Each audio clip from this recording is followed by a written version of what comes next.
The Murder by Misrule is book 1 in the Francis Bacon Mystery Series. That's the philosopher, not the artist. So this is Elizabethan England. I'm going to start at chapter 4. Francis is a lawyer. He lives at the Inns of Court, which is one of the legal societies. A member of the Inns of Court has been found dead in the street on Queen's Day outside of Whitehall. And Francis has been tasked by his uncle, the Lord Treasurer, to figure out who did it.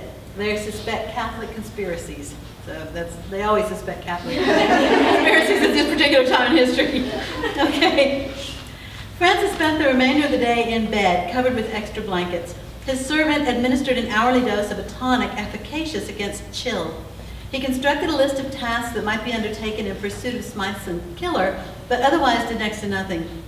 He felt it too risky to descend to the hall for supper. On Saturday morning, having successfully warded off an ague or worse, he begged a master key from the butler and let himself into Smythson's room in Colby's building on the west side of Coney Court. Smythson's set, like Francis's, were on the most desirable first floor, above the dust and bustle of the yard, but with only one flight of stairs to climb. The chambers were typical. One entered directly from the landing into the outer room, which was furnished as a study-cum-consultation chamber, it's kind of far away, with a desk, a pair of high-back chairs, and a few chests of various sizes. A wide window overlooking the courtyard let in adequate light for daytime work, and a pair of candelabras on the desk supported nighttime labors. A set of shelves leaning against the paneled wall held a collection of books. Francis wondered if Smythson's heirs could be persuaded to donate them to Gray's library as a commemorative gift. As he ran his fingers lightly across the spines of the books, noting their titles on the surface of his thoughts, his deeper mind reviewed the status of Smythson's heirs.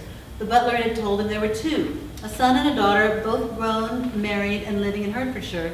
They had not yet had time to respond to the messages sent yesterday. The butler also said that Treasurer Fogg had visited Smythson's chambers yesterday to look for a will. Smythson had expressed a wish to be buried at St. Clement Danes Church on the Strand. The burial was scheduled for Sunday, hoping that his children would be able to arrive by then. It was cold, he would keep. The coroner's report described the number and nature of the wounds inflicted on Smythson's body in explicit detail. Francis was shocked anew by the degree of violence. The coroner surmised that the killer had been under the influence of rage or panic or other such passion. He was surely correct. No man in full possession of himself could perform such a deed. Francis considered the idea that Smythson had been murdered by his children for their inheritance and dismissed it at once. As his tutor, Smythson had drilled him in learning exercises, both privately and in the hall. Aiming for verisimilitude, he had not been gentle. Francis had watched him argue many cases in the Westminster courts. He could not pretend to have plumbed the depths of the man's nature, but he had an adequate sense of his qualities. Smythson had been melancholic, cold and dry, inclined to a mild irritability, sometimes overly punctilious, not the type to inspire a furious hatred in his offspring. Besides, there were simpler ways to kill one's relations in the privacy of one's country estate. Why risk an attack in a public street mere yards from Whitehall? Francis sifted through the papers on Smythson's desk and then explored the desk itself to be sure there were no hidden compartments. He found nothing of use. Another set of shelves held stacks of commonplace books, dozens of them. He moved toward them with delight. They must go all the way back to Smythson's student days. Francis would have these removed to his chambers at once. He would peruse them to ensure that they contained nothing that might embarrass their author, and then transfer them to the library. He slipped the last volume from the shelf and opened it. Near the end, he found notes that might relate to Smythson's investigations for Burley. They were written in a cryptic Latin. That language no obstacle for Francis, nor would it have been for any other member of Gray's. The last page held the words subvectio, libellus, and moneta, the symbol 12 with a half moon, and a final note, BHQD 4. This last Francis readily interpreted as Burley House, Queen's Day, 4 o'clock, although had he not already been apprised of Smythson's intentions, he might have found the meaning impenetrable. Subvectio meant delivery or conveyance. Libellus meant something written, a notebook, an essay, a petition, a pamphlet. Smythson could hardly have chosen a term more vague. Moneta meant money for the conveyance of documents. The numeral was probably a month. 12 meant December. The symbol next to it could be read as a half moon. That put the delivery, if such it was, at about mid-December. Was this what Smythson had discovered? If so, it was slender help, since it failed to say where the putative delivery would take place. Could be in someone's chambers or out in the broad fields behind the inn, or it could be in a dockside tavern or the aisle of St. Paul's Cathedral for all anyone could say. If he knew who, he might be able to deduce where. But not the reverse, interestingly. Places were more general than persons. For a moment, that insight into methods of reasoning captured his whole attention. Then he realized that he already knew who with the same degree of specificity as the wheres he had posited. A member of Gray's Inn was at least as large a class as a dockside tavern. A form of inconsistent comparison. He chided himself for the obvious error. He sighed and returned to his inspection of the room. He opened the largest chest and discovered that its contents had already been disturbed. Writing instruments were tumbled about, an ink bottle turned on its side, a sheaf of new quills bent by a heavy box. Fog must have made this mess when searching for the will. Francis emptied the chest, careful not to get ink on his cuffs, setting the objects on the floor. No locked boxes, no false bottom, no cash. He quickly searched the smaller chests. Nothing. Doubtless Fogg had removed what money there was to the safekeeping of the pipe office. He replaced everything neatly and stood with his hands on his hips surveying the room. He could see nothing that would aid in his investigation. He blew out an exasperated breath and crossed to the inner chamber. This room was more sparsely furnished than the study, although its furnishings were of the highest quality. A bed with a green woolen tester and curtains stood against the north wall. Opposite were a single chair, a closed stool, and a tall oaken cupboard carved with the likeness of Smythson and a woman Francis assumed to be his late wife. The room contained no paper of any kind, not even by the closed stool. Smythson had preferred moss to wipe his bottom, as Francis did himself. He looked under the pillows and behind the bed. He thought about raising the top mattress to be sure nothing was hidden beneath, but a tentative tug proved it to be quite heavy. No good would be served by wrenching a shoulder. Smythson wouldn't have engaged in such strenuous exercise either. Francis decided to stipulate the absence of document between the mattresses, in which case his work was done. He sat on the bed, kicking his heels into the fringe of the coverlet. He'd wasted the better part of an hour in energetic labor with nothing to show for it but a few cryptic notes in a commonplace book. He could imagine the disdain with which his uncle would greet such a paltry result. A member of Gray's might possibly be planning to receive a delivery of letters or pamphlets or memoranda on the day of the December half-moon. Pamphlets were the most likely produced by the Jesuits in Rheims or Rome. A nasty business. Those things were a pernicious nuisance, aimed less at converting Protestants than at inflaming the ardor of covert Catholics in England. They riled people up and encouraged them to oppose the Queen's sensible middle way through the nation's religious troubles. These foolish controversies disrupted whole communities, separating neighbor from neighbor, friend from friend, sometimes even husband from wife. Francis hated to think of his fellows at Gray's being involved in such wickedness. Men of the law should be rational above all things. That delivery, if he had correctly interpreted Smythson's note, must be intercepted. The note was frustratingly vague. Gray's had nearly 350 members, although some of those were honorific, like his uncle and his cousin. Others, like his stepbrothers, seldom came to London. A fair percentage were vices in villa, living in private homes or inns. Even assuming that the conspirator was currently resident at Gray's, he still had 200 suspects. He frowned. His uncle might be committing a logical fallacy in assuming that because Smythson was investigating Catholic conspiracies, a Catholic conspirator killed him. The murder could have been motivated by personal reasons rather than political. Cum hoc ergo propter hoc, with this, therefore because of this, was a sophomoric error. He doubted, however, that his uncle would be pleased to receive instruction in dialectic in lieu of a solution. Even Francis could recognize the arrogance in that. He heaved a heartfelt sigh. What had he come to? Snooping through a colleague's chambers, hoping for obvious evidence of criminal activity? He had sunk to the level of a parish constable. All because he had dared to dream an outsized dream. He had asked to be named Special Assistant to the Attorney General with a 5-year commission to review and revise the English legal code. He presented his first book, 25 Maxims of the Law, written in both English and law French, as proof of his abilities. He'd asked for a modest salary of £400 per annum with 2 clerks. An ambitious proposal, certainly, but arrogant? He still could not comprehend that charge. He was young, yes, but his gifts were evident. His parents had taught him not to disguise his God-given talents with false modesty, but to exercise them for the benefit of society. If his manner tended to be reserved, it was through fault of bashfulness, not pride. Apparently the distinction between a lack of false modesty and arrogance was one he had yet to master. Lord Burleigh had promised to present the proposal to the Queen in spite of his skepticism. The Queen had predictably balked at the expense. Francis had been prepared to negotiate the terms, but she rejected the whole enterprise out of hand. This was not the time, he was far too young, he had never argued a case in court, he failed to understand the politics of such sweeping reforms. He should have taken no for an answer. Instead, he'd allowed himself to be driven on by the power of his vision. He had written letters, too many letters, to every courtier with whom he had the slightest connection.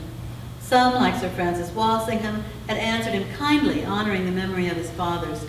Others had rebuked him sharply for his presumption. Francis moaned and buried his face in his hands, remembering the day he'd cornered Sir Christopher Hatton after the French ambassador's dinner. He'd vexed the poor man for nearly half an hour, stammering forth the details of his plan, point by agonizing point. He'd thought himself so sophisticated, so wise in the ways of the court. He'd had no idea. His proposal stirred up a hornet's nest, zestfully pursued by one faction, fiercely opposed by another, creating an angry buzz that eventually stung the Queen herself. She stamped out the conflict in a fine display of Tudor temper, banishing Francis from court and barring him from writing any letters to any courtier on any subject whatsoever until further notice. He was lucky that she allowed him to remain at Gray's instead of sending him home to his mother. All roads to greatness led through the royal court. Until he could learn his restoration, he was nobody, a man with no prospects, no future. His ambitions were left unsatisfied, while his destiny languished unfulfilled. His uncle had thrown him one slender rope. He must grab hold of it and follow it as best he could. He gazed out the window, seeking solace from the autumnal landscape. He feared the mystery would prove unsolvable. How could he uncover the truth? What could he do, one man alone? So I'll do a little of the next chapter. Saturday, this is the co-protagonist, Tom Clarity. Saturday morning after breakfast, Tom, Ben, and Stephen loitered in the yard waiting for Trumpet. The three older lads lodged in the gallery, a tall, sagging building across from the hall. The old place was practically crumbling into the ground. Roofs leaked, windows stuck or wouldn't close, a moldy smell seeped from the walls, but Tom felt lucky to be there. When he'd first arrived in September, Bacon had housed him above the stables like one of the servants. He'd seated him at the clerk's table in hall, too. Tom had written to his father at once. Captain Valentine Clarity, too canny to settle all of Bacon's debts before getting his money's worth, stopped payments and sent a crisp word through their chain of connections. Suddenly, room was found for Tom in Ben's chambers. With the subtle sense of irony characteristic of Bacon's sense of humor, he had found them a third chum, Stephen Delabere. No matter, Tom had gained admittance to the biggest and best of the four prestigious Inns of Court at the ideal age of 19, and he would by God stay in until he rose to the top, or found something better. Trumpet had missed chapel, which was nothing strange, and breakfast, which was, lodged with his uncle Nathaniel Welbeck, who evidently didn't care if the boy flouted the compulsory chapel rule. Being the nephew of an earl, Trumpet had obviously been indulged all his life. He could be counted on to go along with Tom's schemes, though, no matter how risky or irregular they might be. "Let's go roust him," Tom said. "It's not fair for him to sleep all morning." They walked around the gallery to Coney Court and spied Trumpet hurrying across the yard, wrapping his cloak around his shoulders. "You missed chapel again," Ben scolded. "Nobody woke me, so I slept." Trumpet yawned hugely. "We'll wake you in future," Tom promised. "Mr. Witt here doesn't approve of slug-a-beds." Ben frowned, although Tom had meant it as a compliment. He admired Ben more than anyone he knew after his father. Benjamin Witt, aged 21, was the second son of a middling Suffolk gentleman. His family had high hopes for their investment in Ben's education, for which they were mortgaging a dangerous proportion of their lands. Tom believed it was a safer bet than most speculations. Ben lived to study and had wits to spare. He remembered everything he read and most of what he heard. He could analyze and synthesize simultaneously and at speed. Tom and Trumpet had bet that Ben would be Chief Justice of the Queen's Bench by the age of 40. "Are we off to Westminster then?" Trumpet asked. "Let's watch the Queen's Bench today." "Westminster, yes. Courts, no," Tom said. "Let's go find the house where I saw my Angela. We can think of some excuse to get inside." Trumpet rolled his eyes. "It's too cold for a wild goose chase. How about the Court of Request? We haven't been there for a while." "No courts," Tom said. "We're free. Let's have some fun. Let's go out to the fields and practice shooting my new pistols." His father had sent him a pair of German-made wheel-lock pistols taken from a Spanish grandee. Pistols weren't especially useful for a student of the law, but then Tom's father was a privateer. Had he sent him a book, Tom would have hoisted the messenger on the point of his knife and demanded to know what had become of Captain Clarity. Too drizzly, Trumpet said, snugging his chin into his cloak. The gunpowder will be damp. Let's go get some pies, my treat. Tom pretended to be shocked. What's the occasion? Trumpet shrugged. My uncle's been feeling generous lately. Ho for hot pie! They paused beside the gatehouse, out of the traffic in the yard. Many men were hurrying toward Westminster to argue cases or observe court proceedings. Others were returning to their chambers from the hall to spend the morning studying or writing briefs. Most of them wore the long black robes that marked their status. They looked like busy, important gentlemen, men of the world, and now Tom was one of them. Stephen glared at his fellows, his narrow lips pressed together in a stubborn line. No pistols, no pies, no courts. We have to find a new tutor, a good one, else my father will send his steward up to arrange matters, and we'll get someone dreadful. Tom shuddered at the thought. Stephen's father was a nonconformist and very strict, and a strict tutor would put a damper on their London lives. Fencing, dancing, music, Italian, acquiring these arts of courtesy was the main purpose of enrolling in an inn of court. Clever lads picked up a smattering of history and philosophy, the intellectual trappings of a gentleman, with enough law to keep the neighbors from robbing you blind. Stephen's father expected his heir to gain the social polish of London without having any of the actual fun. On the other hand, Tom was no longer under any obligation to Lord Dorchester or his heir. He could cut loose, hire any tutor he pleased, or no tutor for that matter. On the third hand, however, he was not likely to learn much law without help. It wasn't like university. There were no introductory texts designed to guide the student in baby steps toward mastery. You got thrown straight into the deep, dark sea of the yearbooks, your case reports written in law French, which was a deranged, unreadable mishmash of Old French and Latin, with the odd lump of English bobbing up like uncooked fat in a sour stew. Sort of like the pidgin he'd learned on his father's ship last year, which seemed a mix of every language with a coast. They used it everywhere that sailors put into shore. But you pick that up phrase by useful phrase. Things like, bring us more wine, and how much for the whole night? He doubted anyone had ever bargained for a whore in law French. He absolutely needed a tutor. Also, on the fourth and final hand, the best way for him to get ahead at Gray's Inn was to gad about with a lord. He needed Stephen too, at least for a while. Fine, Tom said, we'll find a tutor, and then we'll go eat pies. And that was it.